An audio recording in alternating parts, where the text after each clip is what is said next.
పెళ్ళయిందంట, పిల్లలు కూడా పుట్టారు. ఒక చిన్న పిల్ల పుడితే ఇలాగే ఒక క్రిస్మస్ పండగకి ఆరాధనకు వెళ్ళారంట. ఆమె అంత దూరాన తన పాపను పెట్టుకొని కూర్చుంది. ఈ భర్త ఏమో ఇంత దూరం ఇటు పక్కన కూర్చున్నాడు. ఇరువురు అటొకళ్ళు ఇటొకళ్ళు కూర్చుంటే ఈ లోపు పాప చూసిందంట.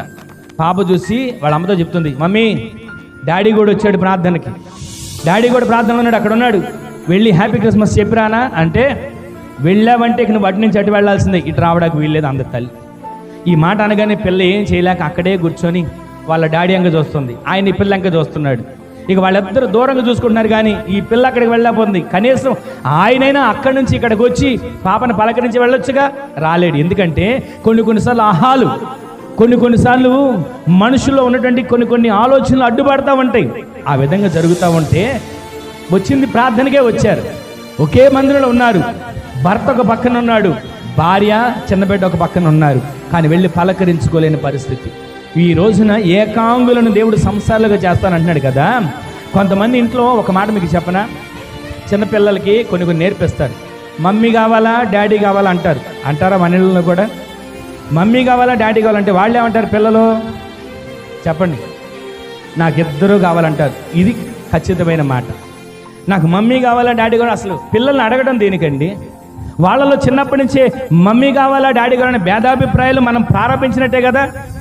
ఇక్కడ అలా అడుగుతున్నారు. ఇలాగేనంట ప్రతిరోజు కూడా ఈ విధంగా అడుగుతూ ఉంటే వాళ్ళు పెద్ద అయిన తర్వాత ఎవరో కావాలని చెప్పి పరుగులు తీసుకుంటూ వెళ్తారు. ఈరోజు నీ మాటలు వింటున్న మన జీవితంలో ఒకే ఒక మాట చెప్పి నేను ముగిస్తాను. ఏంటంటే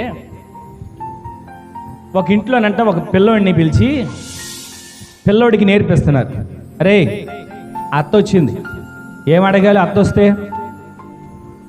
చెప్పండి, అత్త వచ్చింది పిల్లనెత్తావా అని అడుగు. అసలు పిల్లలకి నేర్పాల్సింది ఇయ్యనా? సరే అని చెప్పి ఆడు రాగానే అత్త పిల్లనెత్తావా అన్నాడంట. అనగానే ఆహా నా బంగారమా ఎంత బాగా చెప్పావురా, నీకు కాకపోతే ఎవరికి ఇస్తానరా పిల్లని అని చెప్పి అంటుందంట.